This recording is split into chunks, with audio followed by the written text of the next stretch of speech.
All right, welcome to the repotting of the Golden Pothos. Kelly will be demonstrating how to repot this awesome easy care plant. First, you have your bag of soil, your Golden Pothos, which is an awesome vining plant, as well as the beautiful terracotta pot.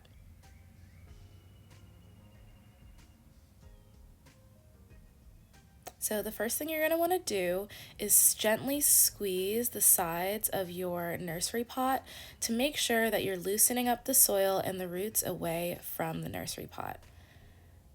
One great thing about the Golden Pothos is that each of these little shoots has its own root system, so you can definitely be a little bit more rough with removing some of the dirt, and don't be too worried if you lose a root or two.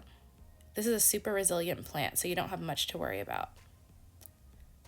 Now, when you're removing the dirt from the pothos roots, definitely try to massage it gently and get a good idea of where the root system is.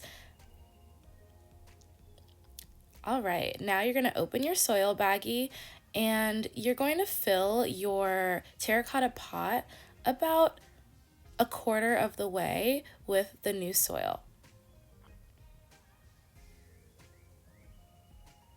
Next, you're going to place your Golden Pothos right into your terracotta pot. This is a great opportunity to really play with how your plant looks in the pot and get it exactly looking how you would like. Next, we're just going to fill in around the sides. Don't be afraid to get your hands dirty here and press down that soil around the plant's roots. We definitely want to make sure that it's nice and secure in its new home. One thing I love about Golden Pothos is that they just grow so quickly and their vines are so beautiful. So this is a great option to put up on a shelf or just let it live on your desk. And it's a great hanging plant as well. All right, that concludes our Golden Pothos repotting. You can always reach out to us directly if you have any questions, and happy planting!